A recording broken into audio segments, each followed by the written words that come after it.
आज एक बार फिर से राहुल गांधी की अगुवाई में विपक्षी दलों के सांसद एकजुट हुए।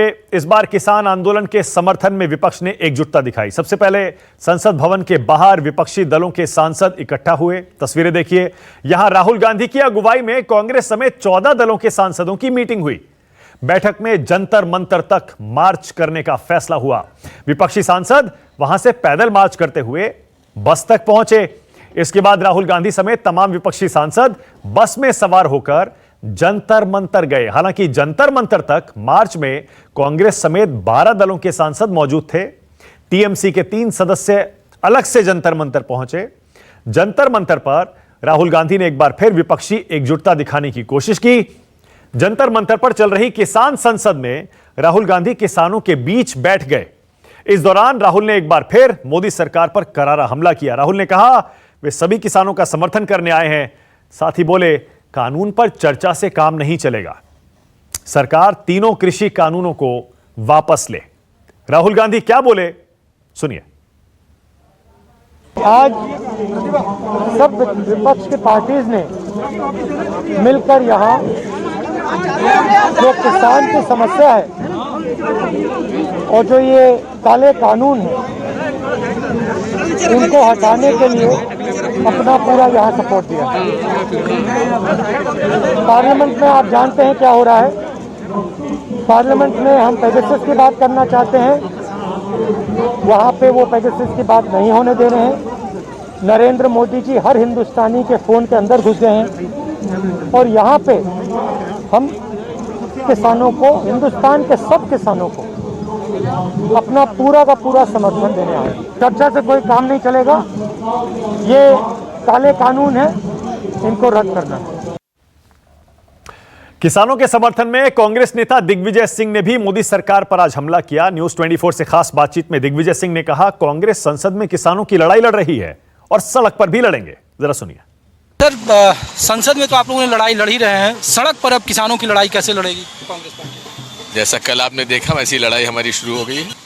किसान और विशेषकर हरियाणा, पंजाब, वेस्टर्न यूपी और देश का किसान बेवकूफ़ नहीं है जो 8 महीने से अपना घर द्वार छोड़कर यहाँ पे प्रदर्शन कर रहा है, आंदोलन कर रहा है।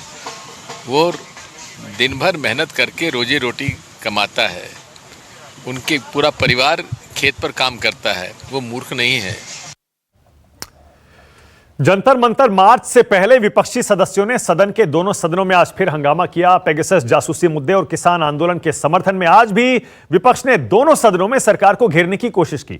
हंगामे की वजह से दोनों सदनों की कार्यवाही सोमवार तक के लिए आज स्थगित कर दी गई। विपक्ष के हंगामे और किसानों के समर्थन में मार्च पर सरकार की ओर से भी पलटवार हुआ। केंद्रीय वित्त मंत्री निर्मला सीतारमण ने विपक्ष पर आरोप लगाया कि वो चर्चा से भाग रहा है। उन्होंने कहा, संसद में जब चर्चा के लिए बुलाया जाता है तो विपक्ष चर्चा करने आता नहीं है और बाद में कहता है हमने बिल पास करवा लिए। क्या बोली निर्मला सीतारमण, सुनिए। बार बार सरकार में, चाहे वो पीयूष गोयल जी हो राज्यसभा से या प्रहलाद जोशी जी हो, बार बार मांग रहे हैं कि आ जाओ, हम बात करने के लिए तैयार हैं। फिर भी हमें बोलते हैं दबदबाव में पास कर रही हूं। थोड़ा उनका रिकॉर्ड भी निकाल कर देखें। क्यों? क्योंकि दक्षिण भारत से हूं, मैं ये बात भी बोलूं, 2014 में एपी रीऑर्गेनाइजेशन एक्ट कैसे पास हुआ जी? जरा ऑपोजिशन पार्टी उसके ऊपर भी चिंता करें, उसके बाद बात करें। यानी पेगासस और किसानों के मुद्दे पर सरकार और विपक्ष आमने सामने है। हालांकि इन मुद्दों ने विपक्ष को एकजुट होने का मौका जरूर दे दिया है। राष्ट्र की बात में इसीलिए हमारा आज का सवाल, संसद बंद, किसान संसद क्यों पहुंचे राहुल? इसके पीछे क्या रणनीति है और क्या विपक्ष ने राहुल को अपना नेता मान लिया है? इसी पर आज राष्ट्र की बात में बहस होगी। बीजेपी से के शर्मा राष्ट्र की बात में आ गए हैं।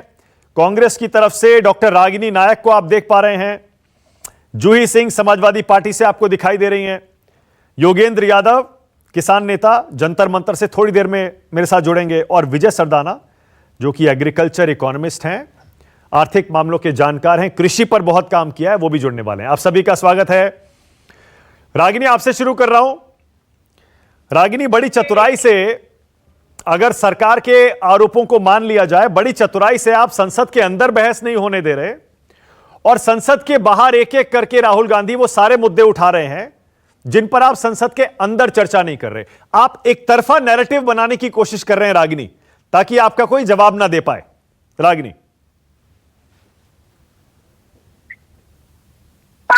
बहुत मशहूर कहावत है, संसद तक संघर्ष करना। और मैं समझती हूँ कि किसानों के संदर्भ में, देश के 62 करोड़ अन्नदाताओं के संदर्भ में, देश की आंतरिक सुरक्षा पेगासस के संदर्भ में, महंगाई के संदर्भ में, जनता से जुड़े हर मुद्दे के संदर्भ में राहुल गांधी ने इस कहावत को चरितार्थ करके दिखाया है, पहली बात। अब दूसरी बात, आप देखिए कि एक के बाद एक लगातार ये जो मुद्दे आज उठ रहे हैं, ये केवल तत्कालीन बात नहीं है। थोड़ा सा पीछे ले जाती हूँ मैं आपको। इसी अहंकारी, अधिनायकवादी और आत्ममुग्ध मोदी सरकार का पहला कार्यकाल, जब शोर दरवाजे से ऑर्डिनेंस के मामले के माध्यम से किसानों की जमीन को हड़पने के लिए भूमि अधिग्रहण कानून लेकर ये सरकार आई, तब भी राहुल गांधी जी के आह्वान पर इस देश की जनता और इस देश के विपक्ष ने किसानों की चौखट पर मोदी सरकार की नाक को रगड़वाने का काम किया था।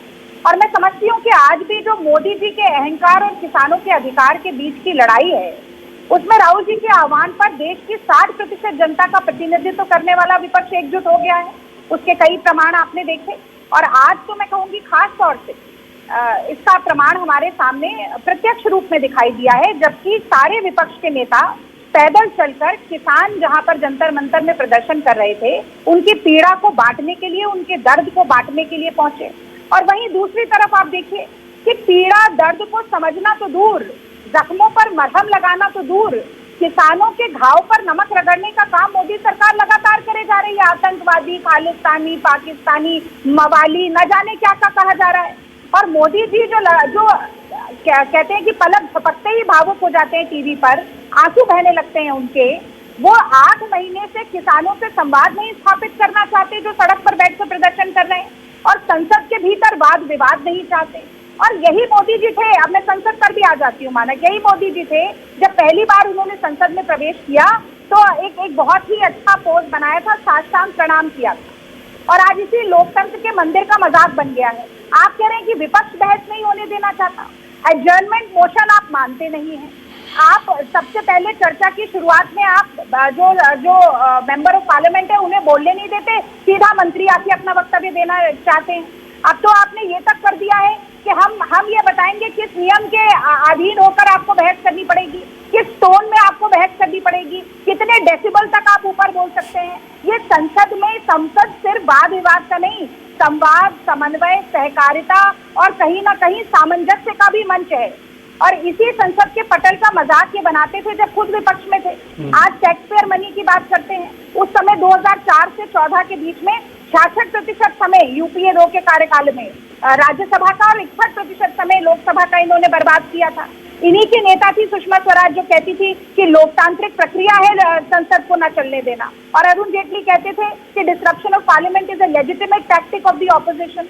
तो वही है ना, पर उपदेश कुशल बहुतेरे। जब विपक्ष में होंगे तब संसद न चलने दे तो ठीक बात है, लेकिन अगर आज ये सत्ताधारी हैं तो ये जांच से खुद भागना चाहते हैं। अब पेगासस के मामले पर ही आप ले लीजिए, क्यों अगर आप जांच नहीं चाहते, अगर आप बहस नहीं चाहते, तो इसका मतलब है आपका मौन आपकी संलिप्तता की तरफ इशारा कर रहा है। Alright, okay. के शर्मा, रागिनी जो कह रही हैं, और आपने विपक्ष की रणनीति देख ली पिछले 2-3 हफ्तों में, आपने देख लिया। पार्लियामेंट अगर नहीं भी चल रही है, वो कौन नहीं चलने दे रहा है वो एक अलग डिबेट है, लेकिन संसद अंदर नहीं चल रही है, लेकिन बाहर एक एक करके राहुल गांधी सारे मुद्दे उठा रहे हैं। वो साइकिल पर जाते हैं, पेट्रोल डीजल का मुद्दा उठाते हैं, ट्रैक्टर चलाकर जाते हैं, किसानों का मुद्दा उठाते हैं, और उनके नेतृत्व में सारा विपक्ष देखिए किसान संसद पहुंच गया। मतलब ऐसा लग रहा है कि आपको अपनी बात कहने का मौका ही नहीं मिल रहा है, और बाहर सारे मुद्दे उठ रहे हैं। नैरेटिव जो बन रहा है वो देखिए विपक्ष क्या कोशिश कर रहा है। के शर्मा,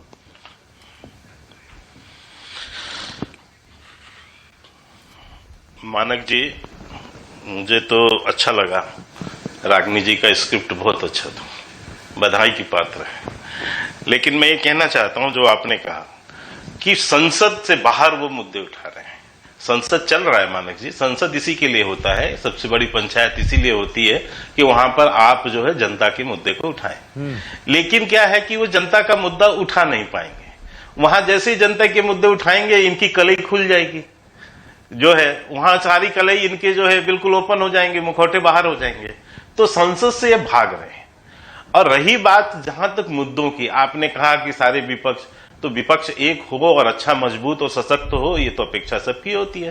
पर लेकिन यहां तो कुछ और ही कंडीशन दिखाई पड़ता है कि पहले ये विपक्ष 17 पार्टियों की होती थी, फिर 16 पार्टी की हो गई, फिर 14 की हो गई। आज मैं गलत नहीं हूं तो शुरू में आपने 12 पार्टी बताया और शायद ये कहा कि तृणमूल अलग से गई, वहां भी गई। तो ये इस समय क्या है कि जिस ढंग से ममता बनर्जी, जो आपने एक प्रश्न भी किया, क्या विपक्ष राहुल को नेता मान चुका है, तो अभी ये नेतृत्व, विपक्ष में नेतृत्व की लड़ाई भी जबरदस्त ढंग से है कि ममता बनर्जी नेतृत्व करेंगी या राहुल गांधी। तो राहुल गांधी को लगा कि अब तो मैं खसक सकता हूं, क्योंकि अब तो बेचारे चुने भी नहीं जा रहे हैं, कांग्रेस के राष्ट्रीय अध्यक्ष भी नहीं चुन हो पा रहे हैं वो। तो इसलिए उन्होंने कहा कि कहीं ऐसा ना हो कि विपक्ष से भी मेरी पत्ती कट जाए। तो वो आजकल 2-4 दिन से एक्टिव हो गए हैं, कभी ट्रैक्टर पे चढ़ जाते हैं, कहीं कहीं कूद फान करने लगते हैं। लेकिन अभी एक बात और भी है, लेकिन अभी विपक्ष का नेता और विपक्ष का किरदार, ये मानक जी बहुत इंपॉर्टेंट चीज है। विपक्ष भी बनना आसान नहीं होता है। हमने मानक जी 70 साल हम विपक्ष में रहे हैं, बहुत लाठियां खाई हैं, बहुत बौछार हमने सहे हैं, बहुत कुछ हमने सह के यहां तक हम आए हैं। तो अभी तो इनकी शुरुआत हुई है। 5 साल तो इन्होंने माना ही नहीं कि हम कभी चुनाव हारे। ये तो ये उस रस्सी जल गई थी लेकिन इनकी ऐंठ नहीं गई थी। अब ये जब 5 साल के बाद जब दूसरी बार ये हारे, उस समय कहते थे कांट की हाड़ी चढ़ गई है, तो अब दूसरी बार जब ये हारे तब इनको 2 साल बाद एहसास हुआ कि नहीं, अभी लंबा चलना पड़ेगा। तब इनको ये पल्ले पड़ा कि नहीं, मैं कुछ नहीं कर पाऊंगा, यानी कांग्रेस कुछ नहीं कर पाएगी, विपक्ष कुछ नहीं कर पाएगी, क्योंकि इनके पास विपक्ष को निभाने का भी तरीका नहीं, मुद्दे भी नहीं, नेतृत्व भी नहीं और न नीति इनकी रह गई थी। तो इन्होंने ये सारा जो है किसानों को सामने करके, किसान नेताओं को ये सुपारी उनको दे दी कि भैया तुम अपना नेतृत्व वो करो, हम पीछे से खड़े। तो पहले दिन से ही हम जान रहे हैं कि किसान आंदोलन जो है वो किस तरह से जो है किसके सपोर्ट से चल रहा है, ये हमको बिल्कुल स्पष्टता है। इसीलिए हम शांति से सारा पिक्चर देख रहे हैं। अभी इन्होंने कहा कि विपक्ष में पैदल चल, अरे विपक्ष की शुरुआत करते आप सदन से, संसद से लेके जंतर मंतर मानक जी कितना दूर है, मुश्किल से 5 किलोमीटर। तो उतना दूर तो आप पैदल भी चले आते, लेकिन आप तो एसी बस में चढ़ के आए, पसीना तक तो आप टपकने नहीं दे रहे हैं अपना, और आप कह रहे हैं मैं संघर्ष कर रहा हूं, संघर्ष कर रहे हैं। हम काय का संघर्ष कर रहे हैं? अभी तो शुरुआत हुई। यदि मैं अशोक गहलोत जी के शब्दों पे कहूं तो अशोक जी कहा करते थे ना, इन्हीं के नेता हैं अशोक गहलोत जी, कि ये नए जो अभी पौधे आए हैं इनको तो अभी विपक्ष सीखना, इनकी रगड़ाई होनी चाहिए। तो अब थोड़ा रगड़ाई इनकी होने दीजिए। विपक्ष में बहुत संघर्ष करना पड़ता है, बहुत सारे मुद्दों पे आना पड़ता है, बहुत सारे। अभी देखिए कितना कंफ्यूजन है इनके आपस में। वो दिग्विजय सिंह कह रहे हैं कि हम किसानों पे बात करना चाह रहे हैं, और जंतर मंतर में खड़े इनके राहुल गांधी कह रहे हैं कि पेगासस पे हम बात करना चाह रहे हैं, बहस करना चाह रहे हैं। तो अब ये जो विडंबना है कि इनकी तो अभी अपने आप में स्पष्टता नहीं। फिर दूसरा, यहाँ जूही जी भी बैठी है तो उनको भी मैं याद दिला दूं थोड़ा सा, क्योंकि यही विषय उनका भी होगा। मुलायम सिंह जी मानक जी गांव गांव साइकिलों से घुमा करते थे, और वहां उत्तर प्रदेश में घूम घूम के उन्होंने जगह जमीन बनाई, और इस तरह से उन्होंने विपक्ष को और फिर सत्ता तक वो आए। के शर्मा ऐसा लग रहा है कि आप बहुत हल्के में ले रहे हैं राहुल गांधी को, पूरे विपक्ष को, और संसद के बाहर कभी साइकिल, कभी ट्रैक्टर, और अभी ये जो किसान संसद में मार्च निकाल रहा है विपक्ष, आप बहुत हल्के में ले रहे हैं। आपको ऐसा लग रहा है कि इसका कोई असर नहीं होने वाला, जबकि मैं ये पूछ रहा हूं विपक्ष एक तरफा नैरेटिव बना रहा है, संसद के अंदर आपकी कोई सुन नहीं रहा, क्योंकि वहां बहस ही नहीं हो रही, और बाहर विपक्ष एक एक करके सारे मुद्दे उठा रहा है। कभी साइकिल पर राहुल गांधी जाते हैं तो पेट्रोल डीजल महंगाई का मुद्दा उठ जाता है, वो ट्रैक्टर पर आते हैं किसान का मुद्दा उठ जाता है। आज सारा विपक्ष चला गया किसान संसद में, किसान का भी मुद्दा उठ गया, सारे मुद्दे उठ रहे हैं, विपक्ष अपनी बात कह रहा है, नैरेटिव एक तरफा हो रहा है। के शर्मा नहीं, मानक जी आप मेरी बात समझे ना, ये आप सारा विपक्ष क्या कह रहे हैं? जब जिस दिन 26 जनवरी को ट्रैक्टर रैली की बात हुई थी तो ये सारे ही विपक्ष, इतने ही सारे दल तो इनको समर्थन दिए थे ना। जब इन लोगों ने ये चालू किया था आंदोलन, तब ये सारे दल तो उनके समर्थक ही थे। तो इसमें नई कौन सी बात है? तो पहले दिन से स्पष्ट है कि विपक्ष के जो है इशारे पर ये सब हो रहा है, तो इसमें कहां कोई दिक्कत है इसको करने में। अच्छा, बाकी जो आप कह रहे हैं देश की जनता बहुत अच्छे से जानती है हर मुद्दे को, हर मुद्दे का जमीन क्या है। योगेंद्र यादव आ गए हैं जो मेरे साथ सीधे जंतर मंतर से जुड़ रहे हैं। जरा योगेंद्र जी की बात सुन ले, उसके बाद आ रहा हूं रागिनी लौट के, फिर जूही जी आ रहा हूं और के शर्मा आ रहा हूं। एक सेकंड जरा, बिल्कुल मैं एक सेकंड जरा योगेंद्र जी की बात भी सुन ले, जंतर मंतर से लाइव जुड़े हैं मेरे साथ। एक बात कह के कि विपक्ष जो है, हाँ योगेंद्र जी, एक तो जब विपक्षी नेता आए थे के शर्मा कह रहे हैं कि सब ड्रामा था, सुन रहा था, एसी बस में आए थे, कुछ नहीं होने वाला इससे। योगेंद्र जी नहीं मैंने ड्रामा नहीं कहा, मैं तो ये बोला पैदल चल के चले आते। थोड़ा सा सुन पाया शर्मा जी की बात को, मुझे लगा कि उसमें काफी ओके योगेंद्र जी बोल रहे हैं, बोलने दीजिए sir. Okay all right, Yogendra ji बोल रहे हैं, हाँ बोलिए योगेंद्र जी। मानक, मुझे हमेशा लगता है कि बीजेपी वाले सोचते हैं कि टीवी स्टूडियो के अंदर भी वही एंकर हैं, दूसरों को बोलने का मौका तो दिया कीजिए ना। मैं सुन रहा था शर्मा जी की थोड़ी बात, मुझे लगा कि अहंकार है, सत्ता में आमतौर पे अहंकार हो जाता है, कोई नई बात नहीं है। मेरे ख्याल में एक चीज के बारे में शर्मा जी अपना मन बना नहीं पा रहे हैं, थोड़ा स्पष्ट हो जाएं तो थोड़ा, अगर आप चुप हो जाएं तो बहुत मेहरबानी होगी। अगर एक चीज के बारे में अपना मन बना ले तो बहुत अच्छा होगा। क्या वो कह रहे हैं कि इस देश की विपक्ष की इतनी ताकत है कि वो 8 महीने से इस ऐतिहासिक आंदोलन में लाखों करोड़ों किसानों को जोड़ सकता है? मैं तो समझता था इस देश की किसी पार्टी की इतनी औकात नहीं है, बीजेपी की भी नहीं है, कि 8 महीने तक सर्दी, गर्मी, बारिश, परेशानी सब चीज के अंदर लोगों को सड़क पे बैठा दे। जिस दिन किसी पार्टी की वो औकात हो जाएगी ना शर्मा जी, वो तसल्ली से संसद के अंदर बैठेगी और राज करेगी इस देश के ऊपर। खैर, वो इनके आपस के झगड़े हैं, सुलझा ले कहीं बाहर जाके, मुझे उससे कोई लेना देना नहीं है।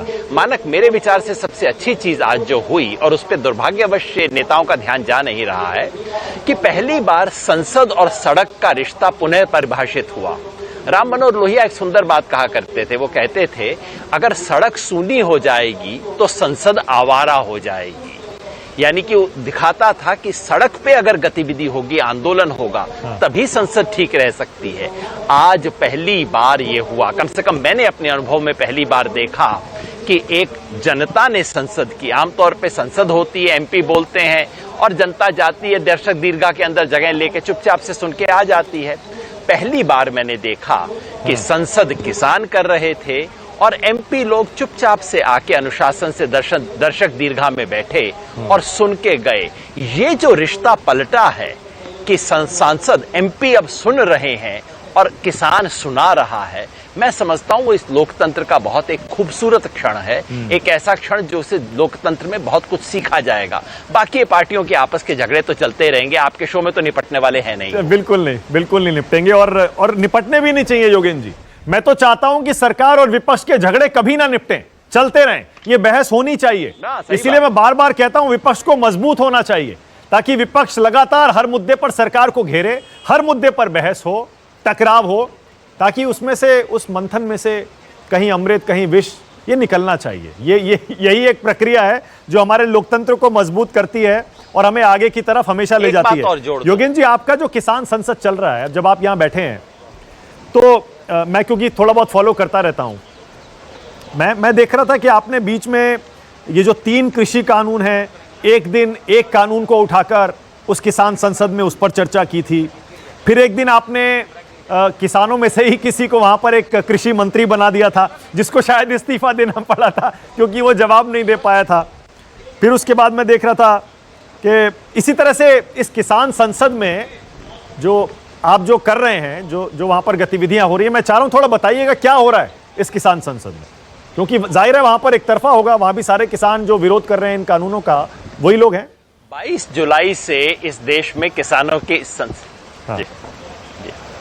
22 जुलाई से इस देश में, यहाँ संसद के बाहर सड़क पे हम बैठे हैं, जंतर मंतर वाली सड़क जिसको बोलते हैं, रोज 200 किसान आते हैं, अपनी किसान संसद करते हैं। वहां पे हंगामा होता है, यहाँ हंगामा नहीं होता। वहां करोड़ों रुपया, पता नहीं कितने सैकड़ों रुपया खर्च करके सिक्योरिटी, संतरी, मंत्री, ये सब करके, और आखिर में पता लगता है कि आज दिन में 10 मिनट काम हुआ, पता लगता है 12 मिनट काम हुआ, 1 घंटा बात हुई, बाकी समय सिर्फ हो हल्ला हुआ। हमारे यहाँ पे हर रोज 5-5.5 घंटा नियमित अनुशासन से बहस होती है। 3 जो किसान विरोधी कानून जिसे हम मानते हैं, हर कानून पे 2-2 दिन बहस की है हमने। 10-10 घंटा बहस करके 2-2 पेज के बड़े कायदे के रेजोल्यूशन निकाले हैं। मानक भाई, चूंकि आप पढ़ने में भी विश्वास करते हैं, जो कि बहुत कम लोग करते हैं, आप उन रेजोल्यूशंस को पढ़िएगा, कितना ध्यान से किसानों ने बनाए हैं। और यही नहीं, इसके बाद किसानों ने एमएसपी पे क्या चाहिए उसका एक विस्तृत ब्यौरा दिया है। जो बीजेपी इतने महीनों से कह रही थी, हाय किसान बताते नहीं है, इन्हें क्या एतराज हमारे पे है। अगर समय मिले तो शर्मा जी को दीजिएगा, 16 पेज का डॉक्यूमेंट है। नहीं, लेकिन योगेंद्र जी आपने जवाब नहीं दिया। मैं कह रहा हूँ अब जो किसान संसद है उसमें सारे किसान वही तो है ना, जो आंदोलन कर रहे हैं और इन कानूनों का विरोध कर रहे हैं। तो संसद तो वो होती है जहां पर दोनों व्यू रखने वाले लोग हों। बहस और चर्चा तब होती है जब उसका विरोध भी हो, समर्थन भी हो। अगर सारे विरोध करने वाले वहां पर चर्चा करके कोई रेजोल्यूशन पास करते हैं तो वो तो एक तरफा हुआ ना, वहां बहस कहां होती होगी। ये किसानों की संसद है, ये किसानों की संसद है। किसान आए हैं, किसान आंदोलन से जुड़े हुए किसान आए हैं, अपनी बात रख रहे हैं। बिल्कुल ठीक बात आप कह रहे हैं, लेकिन वो जो संसद है उसमें भी तो यही होता है, व्हिप जारी होता है। किसी की संसद को ये नहीं कहा जाता कि अपने पसंद की बात बोल दीजिए, व्हिप जारी होता है। संसद में होता क्या, दुनिया भर की संसद में होता क्या है, अंग्रेजी में जिसको कहते हैं टॉकिंग शॉप। टॉकिंग शॉप ही होती है ना, ये भी टॉकिंग शॉप है। अपनी बात देश दुनिया के सामने रख रहे हैं, दिल्ली के दरवाजे पे आके दस्तक दे रहे हैं। और पहली बार आपने देखा होगा कि किसान अपना व्हिप लागू कर रहे हैं और उसका असर हो रहा है। सांसद आके चुपचाप से बैठ के सुनते हैं। मैंने तो पहली बार सुना, इससे पहले तो यही होता था कि सांसद आते थे, माइक पकड़ते थे, मंच पे चढ़ जाते थे, बोलते थे। मैंने पहली बार देखा कि चुपचाप से विजिटर्स गैलरी बनाई हुई थी, उसके अंदर बैठ गए। और मैं समझता हूं लोकतंत्र की नई परिपाटी है। लोकतंत्र परिपाटी से, लोक लाज से, इसी से चलता है। ओके, के शर्मा जवाब दीजिए, उसके बाद आ रहा हूं जूही जी, फिर आ रहा हूं रागिनी। बोलिए के शर्मा। जरूर। देखिए, मैं योगेंद्र यादव जी ने बहुत अच्छी बात कही, सत्ता का अहंकार। सत्ता का अहंकार का सबसे अच्छा अनुभव यदि किसी को रहा होगा तो योगेंद्र यादव जी को ही रहा होगा। याद कीजिएगा मानक जी, जब अन्ना आंदोलन के बाद जब पहली बार ये आप आदमी पार्टी सत्ता में आई, योगेंद्र जी उसी सत्ता के हिस्से हुआ करते थे। और अहंकार सत्ता का किस स्तर तक था, इसका सबसे बड़ा यदि किसी को उदाहरण याद होगा तो योगेंद्र जी को। किस तरह केजरीवाल ने इनको धक्के मार के बाहर किया, वो सत्ता का अहंकार उसको कहा जाता है। तो उसका अनुभव इनको बहुत अच्छे से है। बाकी तो ये आंदोलनजीवी प्रकृति के व्यक्ति हैं, तो इसलिए इनको देश की संसद जो है वो तो बुरी लगेगी, क्योंकि इनका संसद जो है, ये जो कहते हैं, अभी ये कह रहे थे कि वहां पर ऐसा होता है, वहां ऐसा होता है, संसद में क्या होता है। तो संसद तो इनके सामने गौड़ है, कोई कीमत नहीं है संसद की। तो वो इनकी विचारधारा से जुड़ता है, वो इनकी विचारधारा का अंग है। रही बात, इन्होंने कहा कि वहां पर एक ने इस्तीफा दिया, तो ये बहुत अच्छा, हम तो कह रहे हैं कि ये जो पूरा आंदोलन है, इसका स्क्रिप्ट, ये जो नाटक जो लिखा गया है, उसके पीछे योगेंद्र जी जैसे लोग ही तो हैं। ये कम बड़े कलाकार, रंगमंची हैं ये लोग। इनके तो रंगमंच के एक से एक चीज देखिए, कब ये कोई पार्टी बना लेते हैं, कभी सीए आंदोलन के अगुआ हो जाते हैं, कभी किसानों के आंदोलन हो जाते हैं, उसके अगुआ हो जाते हैं, कभी ट्रक में, प्याज की ट्रक में खड़े होकर फोटो खिंचाने लगते हैं। तो इनसे बड़ा रंगकर्मी कोई और मिलेगा क्या? तो ये वहां पर ये सारे दृश्य जो है हम भी देख रहे हैं 8 महीने से।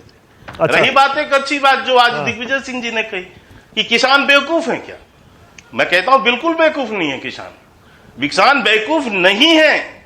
इसीलिए आज वो पूरे देश भर में, जब बारिश का मौसम है, अच्छी मानसून है, अपने अपने खेतों में धान की रोपाई में लगे हैं, बुआई में लगे हैं और अपने खेतों में काम कर रहे हैं। ओके, मैं समझ गया। ओके, के शर्मा, मैं समझ गया। आप भी वही बात कह रहे हैं जो आपके बहुत सारे नेता और मंत्री कह चुके हैं कि जो लोग आंदोलन कर रहे हैं वो किसान नहीं। मैं समझ गया। जूही सिंह, मैं समझ गया। ओके, को डिफाइन किया है। Okay, all right, okay. Juhi Singh, नहीं, मैं किसान नेता में, अरे इनको कितना बड़ा तमगा दिया सर, किसान नेता है ये। ठीक है ना, किसान नेता है, ओके, वो है। अरे रुकिए ना एक सेकंड, किसान तो बेचारा ओके, जूही सिंह काम कर रहा है, बुआई कर रहा है, अच्छी उपज। जूही जी, क्या ये मान लिया जाए अब पूरा विपक्ष एक हो गया है? पूरा विपक्ष कांग्रेस या राहुल गांधी के नेतृत्व में एक हो गया है विपक्ष? मानक जी, किसान के मुद्दे गंभीर हैं और अभी तक हमारे भारतीय जनता पार्टी के भाई या तो उनको नाटक या तो उनका मजाक उड़ा रहे थे, जो कि सरकार क्या कर रही है हमने शुरू से देखा है। 11 मीटिंग हो गई, विपक्ष को छोड़िए, क्या आपने नहीं सोचा कि आपको किसान से बात करनी चाहिए? किसानों को नाम देने की कोशिश के शर्मा कतई मत करिए कि कौन किसान नेता है, कौन किसानों का नेतृत्व कर रहा है। ये एक मुद्दा है। हमें न्यूनतम समर्थन मूल्य नहीं मिल रहा है, केवल 14% लोगों को मिल रहा है और आपके 3 कृषि कानून जो काले हैं वो उसका सलूशन नहीं बताते। हमारे उत्पादन शुल्क बढ़ रहे हैं, महंगाई बढ़ रही है, डीजल पेट्रोल के दाम बढ़ रहे हैं, खाद की किल्लत हो रही है, बीज भी हमें सही नहीं मिल रहे। और जो आप करते हैं कि हमने मंडियां बनाई, आपने जो डिक्लेरेशन किया था उसकी 1% भी मंडियां आपने नहीं बनाई है। दूसरी बात कि किसान अपना माल मंडियों तक नहीं ले जा पा रहा है, छोटी ब्योत का किसान है। आप बड़े किसानों के का मजाक उड़ाइए, उनको तरह तरह की बातें करिए। We can all talk about profitability, we can all talk about कि कैसे ये कृषि कानून जो हैं वो किसान को बिल्कुल विकसित पंक्ति में खड़ा कर देंगे। हमें ये बताइए ना कि मूल्य मिलना चाहिए और कम से कम किसान को इतना आमदनी होना चाहिए कि वो अपने खेत, अपनी तकनीक, अपने बीज, अपने अगले सीजन की रोपाई कर सके। वो तो नहीं हो रहा है। जी जूही जी, ये जो आप बात कर रही हैं किसानों की, इस पर हम लगातार 6, 7, 8 महीने बहस कर चुके हैं जी। मैं लेकिन आज के मुद्दे पर आपका कमेंट चाह रहा हूं। आज जो योगेंद्र जी ने कहा कि विपक्ष को सही मायनों में सड़क पर ला दिया किसानों ने।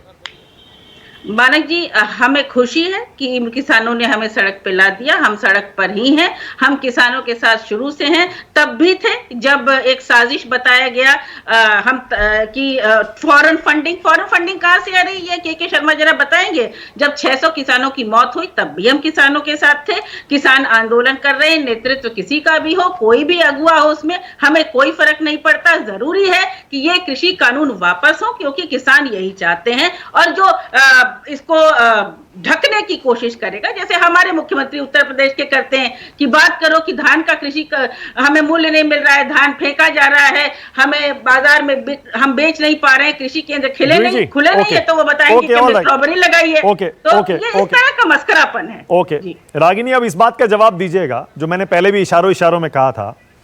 आपने ऐसी स्ट्रैटेजी बना ली है, राहुल गांधी ने, कांग्रेस ने, बाकी विपक्ष ने, कि संसद में हम बहस नहीं करेंगे, के शर्मा कह रहे हैं, क्योंकि वहां अगर बहस करेंगे तो दोनों पक्षों की बात सुननी पड़ेगी, संसद चलने नहीं देंगे और बाहर एक तरफा नैरेटिव बनाएंगे, साइकिल पर जाएंगे, ट्रैक्टर पर जाएंगे, उसके बाद किसान संसद में भी जाएंगे, ताकि देश सिर्फ आपकी बात सुने, सरकार की बात ना सुने। मानक, देखिए, जो ट्रैक्टर राहुल गांधी जी ने संसद तक चलाया था वो असल में मोदी सरकार और भाजपाइयों के किसान विरोधी मंसूबों के ऊपर चल गया। यही समस्या आज सबसे बड़ी है मोदी सरकार के सामने। और जो आप बार बार शुरुआत में कहते हैं कि ये स्ट्रैटेजी कांग्रेस की है और फिर कह देते हैं कि भाजपा कह रही है या भाजपा के प्रवक्ता कह रहे हैं कि संसद हम नहीं चलने दे रहे, तो भाजपा तो ये कहेगी। पर पार्लियामेंट्री डेमोक्रेसी में पहला उत्तरदायित्व तो किसका है? सरकार चलाने का, माफ कीजिए, संसद चलाने का। इस देश की सरकार का प्रेरोगेटिव है, इस देश की सरकार का फर्ज है। इसीलिए पार्लियामेंट्री अफेयर्स मिनिस्टर भी होते हैं कि वो रीच आउट करें, वो विपक्ष से भी बात करने की कोशिश करें। लेकिन मैंने जैसा शुरुआत में कहा कि जब सरकार अधिनायकवादी होती है, जब मेरे मुर्गे की 1.5 टांग तो 1.5 टांग ही रहेगी, जब वो किसानों की बात ही नहीं सुनना चाहती, जब वो पेगासस पर बहस ही नहीं करना चाहती, जब महंगाई उसके लिए मुद्दा ही नहीं है, जब कोरोना में मौत का तांडव देखने के बाद भी मंत्री खड़े होकर कह देते हैं कि ऑक्सीजन की शॉर्टेज के कारण मरने का कोई आंकड़ा नहीं है, उसके बाद भी अगर भाजपा प्रवक्ता इतने अहंकारी स्वर में बोलेंगे तो मुझे कहना पड़ेगा कि तुम्हारे पांव के नीचे जमीन नहीं, और कमाल है कि तुम्हें यकीन नहीं। अब मैं आपको बताती हूँ संसद चल कैसे रही है। मान, आप जानते हैं पिछले 10-12 दिनों में 12-13 बिल पास हो गए, कानून बन गए। अपने ऊपर के शर्मा जी, मुझे प्लीज पूरा कर लेने दीजिए। 12-13 बिल पास हो गए और 7 मिनट में एक बिल पास हुआ है। और मैं बताना चाहती हूँ, अभी दिल्ली कैंट में इतना विभत्स घटना हुई, 9 साल की बच्ची का बलात्कार करके मार दिया गया। जुवेनाइल जस्टिस बिल पर 5 मिनट के भीतर ये बिल कानून बन गया है। विपक्ष इस पर क्या कहना चाहता है? 60% जनता के प्रतिनिधि इस पर क्या कहना चाहते हैं? संसद में कोई बहस नहीं हुई इसके ऊपर। तो आज जो जिस तरीके के अहंकार के साथ ये सरकार चल रही है, बहुमत का बुलडोजर बनाकर लोकतांत्रिक परंपराओं को कुचल रही है, वो विपक्ष नहीं होने देगा। और मैं याद दिलाती हूँ, राहुल जी ने कहा कि इस वक्त नेताओं का कोई चेहरा नहीं है, कोई आवाज नहीं है, हम जनता के चेहरे हैं, जनता की आवाज है। और योगेंद्र यादव जी जो कह रहे हैं, मैं सहमत हूं उस बात से। अगर विपक्ष, केवल विपक्ष सड़क पर उतर कर ना सुन रहा होता, सरकार का कान भी अगर जनता की आवाज सुनने में लगा होता, जनता की नब्ज पर हाथ होता, तो आज इस तरीके की के शर्मा बोलिए, सूरत-ए-हाल देश में नहीं देखने को मिलता। विजय सरदाना आने वाले थे, विजय सरदाना शायद किसी बैठक में फंस गए हैं। मानक में एक लाइन और जोड़ना चाहता हूँ, एक लाइन पार्लियामेंट्री डेमोक्रेसी पे, फिर मैं नहीं बोलूं। देखिए, बहुत अच्छी बात लोहिया की कही। मैंने एक बार पहले भी ये कहा था कि ये लोकतंत्र का उसूल है, the more you sweat in parliament the less you bleed on street. यानी कि आप जितनी मेहनत संसद में करेंगे संवाद स्थापित करने में, समन्वय स्थापित करने में, सड़कों पर उतना कम खून बहेगा। ये सरकार को समझना चाहिए। विपक्ष हमेशा संघर्षरत रहेगा अगर सरकार निरंकुश रहेगी। के शर्मा बोलिए। जूही जी भी बोल चुकी हैं, रागिनी भी बोल चुकी हैं, दोनों का जवाब देने का मौका दे रहा हूं आपको। विजय सरदाना जुड़ने वाले थे शायद किसी मीटिंग में। बोलिए के शर्मा। देखिए, मानक जी कांग्रेस की प्रवक्ता रागिनी जी ने बहुत अच्छी 2-3 बातें कही। मुझे तो प्रसन्नता हुई कि आज इनको लोहिया जी के विचार याद आ गए। और लोहिया जी कहा करते थे, तो ऐसा यदि अच्छी बात है, इस तरह के विचार इनको स्मरण में आने चाहिए, क्योंकि अभी विपक्ष में है तो याद आ रही है। तो बड़ी बात, एक और लाइन कही कि पांव के नीचे जमीन नहीं है। क्या मतलब तो पांव के नीचे जमीन किसकी नहीं है रागिनी जी, ये तो आपको एनालिसिस। आप सुनिए, अब थोड़ा मानक जी, अब बीच में नहीं। हाँ बोलिए। हाँ नहीं आपने, हाँ ठीक है। अब आगे इन्होंने कहा कि बहुमत, अभी इन्होंने खुद आपसे वादा किया था कि इसके बाद नहीं बोलूंगी। हाँ बोलिए। अब तो बीच में बोलने लगी है, बीच में बोलने लगी। अब छोड़ दीजिए थोड़ा सा। दूसरी बात, इन्होंने कहा कि बहुमत का बुलडोजर चढ़ाकर जो है किस तरह से लोकतंत्र को कुचला जा रहा है। तो इसका पूरे देश ने अच्छा उदाहरण देखा था इमरजेंसी में। रागिनी जी, बहुमत का बुलडोजर किसने चढ़ाया था लोकतंत्र पे, और किसने कुचल दिया था इस लोकतंत्र को, और संविधान को किसने हथकड़ी पहनाई थी, ये देश अच्छे से जानता है। एक कांग्रेसी करतूत थी। अब आता हूँ, अब अभी आई ना, चिंता मत कीजिए, मैं आपके, अब बीच में देखिए इनको तकलीफ होती है। 1977 अरे रुक जाइए ना रागिनी जी, क्यों इतनी परेशान हो रही है। मानक जी रोकिए, मानक जी रोकिए, रोक दिया। मानक जी रोकिए इनको। बोलिए। आइए किस में आ जाइए। हाँ। सुन लीजिए, ऐसा है रागिनी जी जीवन का सत्य को समझ लीजिए। किए हुए करतूत जो है ना, वो कभी भी जो है आपसे छूटते नहीं है। ये जिंदगी भर आपको सहना पड़ेगा जो आपने करतूत जो है कुकर्म किए आपकी पार्टी। एक चीज सुनिए, अब आगे, अब सुनिए, अब मानक जी फिर देखिए इनको, ये कितनी अपनी बात से कितनी बदल जाती है। ये सुनिए, मानक जी बंद कराइए, मानक जी बंद कराइए। अच्छा ओके, मानक जी बंद कराइए। हाँ ओके, आगे बढ़िए के शर्मा, आगे बढ़िए। इनको बंद कराइए, आगे बढ़िए। योगेंद्र जी के पास भी जाना है, आगे बढ़िए, चलिए। आता ही नहीं है राजधर। देखिए आप मानक जी कितनी बड़ी बौखलाहट है। देखिए वो सह नहीं पा रही हैं, दो लाइन भी मेरा सुन नहीं पा रही हैं, जवाब ही नहीं है, इसलिए बड़ी तकलीफ होती है। अब इनको थोड़ा या तो डाउन कर दीजिए, इनका साउंड डाउन कीजिए, फिर मानक जी मैं नहीं बोलूंगा। अरे आगे बढ़िए ना, आइए चलिए, आपसे गंभीर बात करनी। नहीं टोकेंगे, चलिए आगे बढ़िए। अभी आगे बढ़िए। एक बात आपने बहुत अच्छा कहा, जो हाँ योगेंद्र जी ने क्या कहा। योगेंद्र जी ने कहा, अभी आपने बताया, अब बीच में आप बुलवाएंगे तो कैसे होगा। ना चलिए। हाँ, मेरा भी तारतम्य टूटता है। चलिए। हाँ, योगेंद्र जी ने कहा, आपने बताया कि इन्होंने विपक्ष को मजबूर कर दिया है कि वो जो है सड़क तक आए। देखिए, देश की जनता ने 2019 में ही विपक्ष को जो है ऑलरेडी सड़क पे ला दिया था। ऑलरेडी 2019 में इनको सड़क पे लाया था। अब इनको जब वहां पर विपक्ष की जो भूमिका मिली थी, ये उसमें भी नाकामयाब रहे। इसीलिए योगेंद्र जी ने शायद इनको सबक दिया कि आप विपक्ष की भूमिका भी नहीं निभा पा रहे हैं, इसलिए आप वहां भी विपक्ष भी छोड़िए और चलिए रोड पर आइए। तो जो बात मैंने पहले आपसे कही थी कि अब विपक्ष ये समझ चुका है कि हम जो है माननीय प्रधानमंत्री श्री नरेंद्र भाई मोदी जी का सामना उनके नेतृत्व का नहीं कर सकते।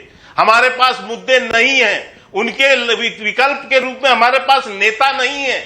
ना उनके कार्यों का कोई जवाब है हमारे पास। तो अब वो क्या कर रहे हैं, इन्हीं वही बात मैं कह रहा हूं कि अपने विपक्ष की जो बातें हैं वो किसानों को दे रहे हैं।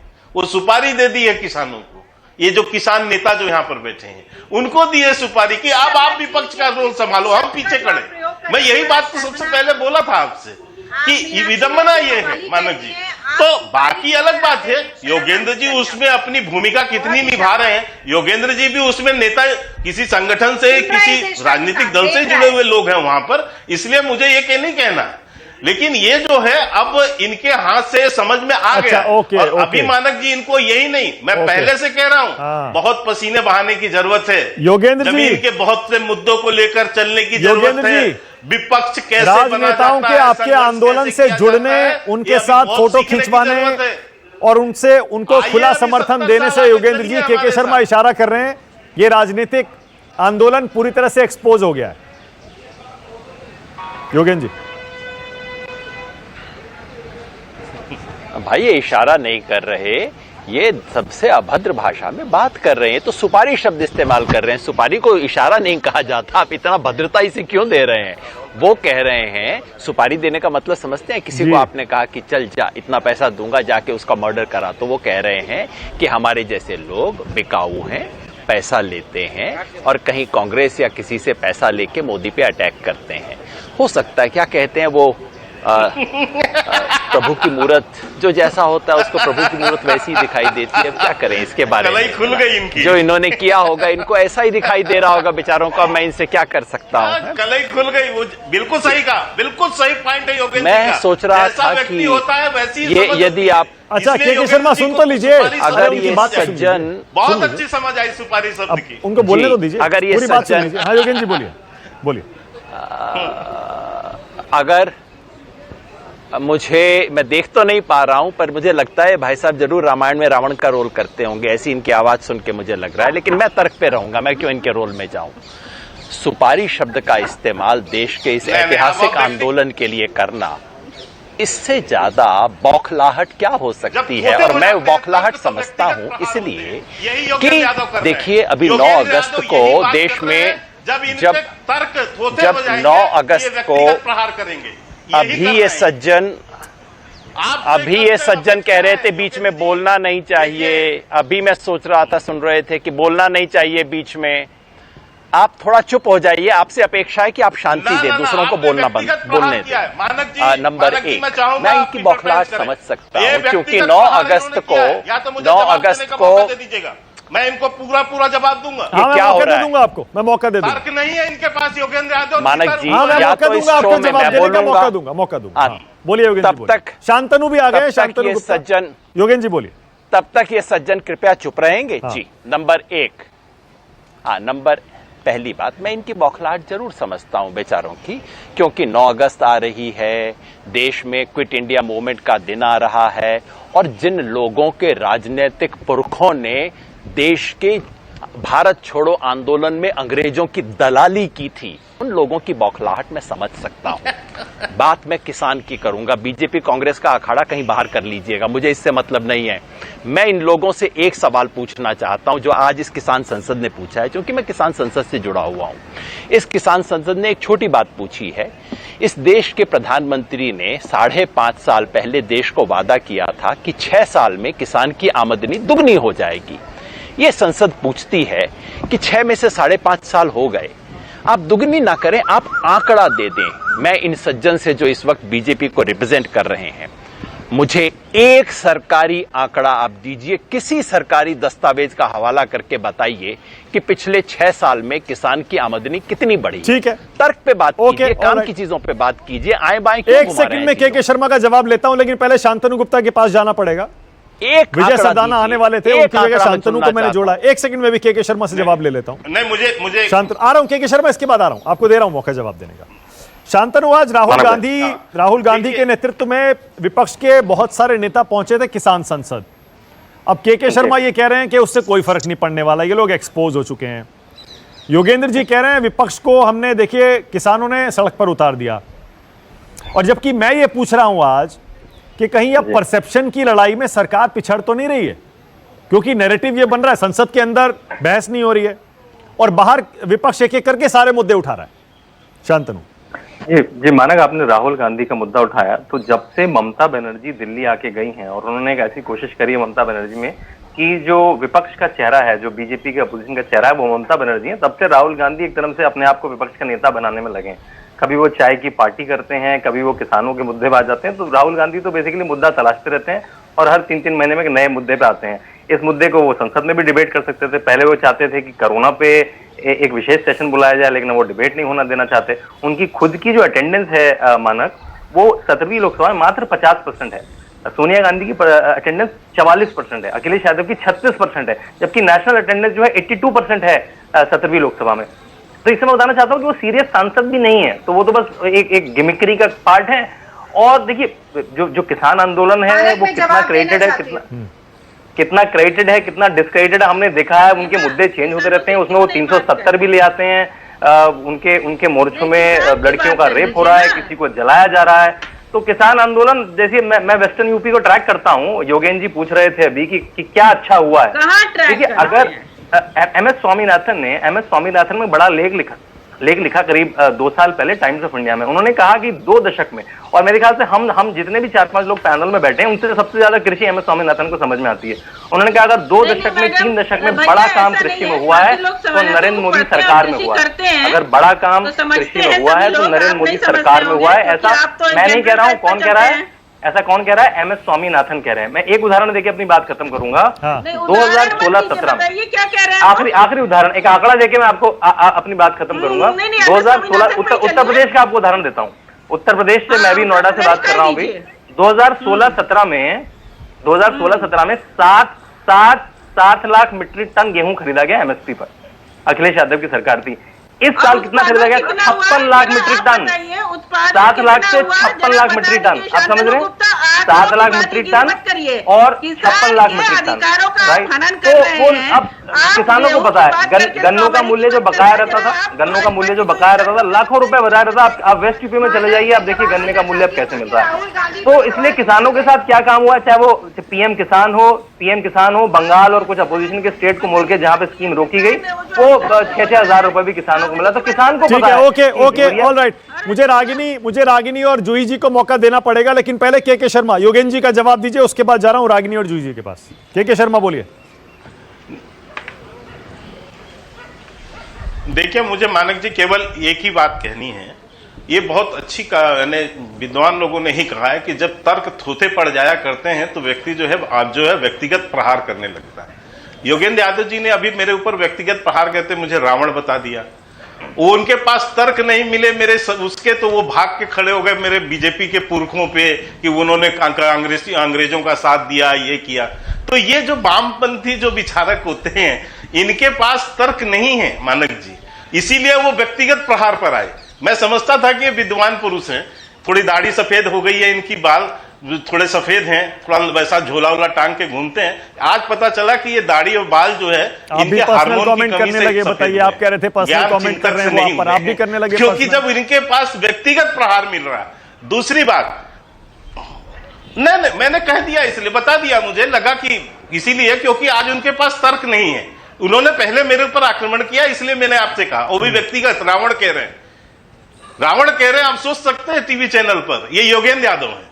तो चलिए, मैं इन पे नहीं जाऊंगा और, लेकिन आगे मैं कहता हूं। देखिए, फिर से वही बात, हम मानक जी किसानों के साथ लगातार हमने चर्चाएं की, हमने लगातार उनसे वार्ता के जो है प्रयास किए हैं। 11 से 11 बार लगभग उनसे वार्ता हुई, और उनके वार्ता के बाद उसमें से फिर वो लोग पीछे हटे। हम आज भी आमंत्रित कर रहे हैं कि आप आइए, वार्ता कीजिए, लेकिन इनका यदि मकसद हल निकालना नहीं है और इशू बना के रखना है, जैसा कि अभी आप बार बार राकेश टिकैत से लेके सबके आप बात सुनते हैं कि साहब हम जो है वहां उत्तर प्रदेश जाएंगे, हम यहाँ वो जाएंगे, हम फलाने राज्य में जाके वो करेंगे। तो जब आपका मकसद जो है किसान का समस्या का निदान नहीं, बल्कि आपका मकसद जो है राजनीतिक यदि हो जाए, और यदि आपके लक्ष्य राजनीतिक हो रागिनी नायक जल्दी तो से, क्योंकि राहुल गांधी पर हमला किया था शांतनु गुप्ता ने, संसद में जाते नहीं है, संसद के बाहर मुद्दा बनाते हैं, राजनीति करना चाहते हैं। अरे मानक, मेरे प्रश्न का उत्तर तो पूछ लीजिए इन दोनों बीजेपी के दोनों प्रवक्ताओं से। मेरे प्रश्न का उत्तर तो पूछ लीजिए भाई। जवाब देंगे के शर्मा? अच्छा, शांतनु दे रहे, शांतनु दे रहे हैं योगेंद्र जी का जवाब। बोलिए शांतनु, जल्दी बोलिए। मेरी बारी है मानक, ये क्या मतलब हुआ बताइए। मैं चुपचाप सुन रही थी ना, अब मेरी बारी है, मुझे बोलने नहीं दीजिए। इनके पास जवाब है नहीं, क्या जवाब देंगे? एक दो मैं भी सवाल उसमें जोड़ लेती। अच्छा नहीं, मेरे पास फिर टाइम नहीं है। रागिनी आप जवाब दीजिए। फिर राहुल गांधी पर शांतनु कह रहे हैं संसद के अंदर जाते नहीं है, बाहर भाई हम तो ये कह रहे हैं कि संसद में अटेंडेंस नरेंद्र मोदी जी लगा दें, गृह मंत्री अमित शाह लगा दें। देश की इंटरनल सिक्योरिटी से जुड़े हुए मुद्दे पर बहस करना चाहते हैं, एक जांच चाहते हैं। आप क्यों भाग रहे हैं? इसीलिए दाढ़ी का जिक्र हुआ था, क्योंकि मोदी जी की सफेद दाढ़ी में तिनका है। अब गिमिक्री पर भी आ जाती हूँ। भाई देश के प्रधानमंत्री, हिंदू हृदय सम्राट, 10 लाख का सूट पहनकर मोर को दाना चुगाते हैं, वो इनको गिमिक्री नहीं नजर आती।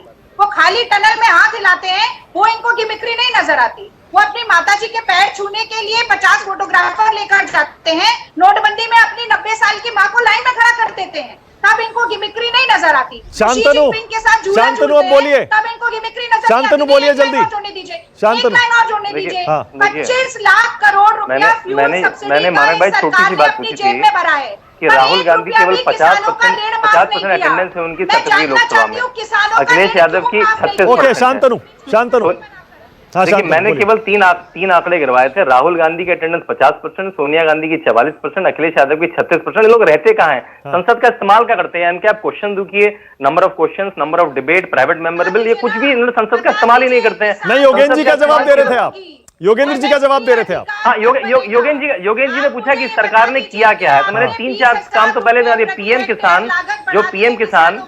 किसान से कैसे 6,000 रुपए पहुंचा है। MS स्वामीनाथन जो हम सबसे ज्यादा कृषि जानते हैं, उन्होंने कहा आपको शायद सवाल ध्यान है, उन्होंने आपको शायद सवाल सुना नहीं है। दशकों में सबसे अच्छा काम मानक, इनको मेरा सवाल बता दीजिए। नहीं, ओके, मेरे पास टाइम खत्म हो गया। किसानों के मुद्दे पर हम पहले भी बहुत बहस कर चुके हैं, लेकिन आज मुद्दा यह था कि क्या विपक्ष परसेप्शन की लड़ाई जीतने की कोशिश कर रहा है और क्या जीत रहा है, क्या किसानों के मुद्दे पर या फिर बाकी मुद्दों पर जो संसद के अंदर उठने चाहिए लेकिन उठ नहीं रहे हैं। उठते हैं, हंगामा होता है, कार्रवाई स्थगित हो जाती है। बाहर विपक्ष वो मुद्दा बनाने की कोशिश कर रहा है, क्या वो मुद्दे बन रहे हैं बाहर? यह थी आज की बहस। फैसला आपके हाथ में। बहुत शुक्रिया राष्ट्र की बात में आने के लिए योगेंद्र जी आपका, शांतनु, रागिनी, थैंक यू, जूही जी और के शर्मा। छोटा सा ब्रेक ले रहा हूं, खबरें जारी है। नमस्कार, मैं हूं मानक गुप्ता। अगर आपको हमारा ये वीडियो पसंद आया हो तो इसे लाइक और शेयर जरूर करें, और हां, हमें सब्सक्राइब और फॉलो करना ना भूलें ताकि आप देश और दुनिया की कोई खबर मिस ना करें। तो जुड़े रहिए हमारे साथ और देखते रहिए न्यूज़ 24।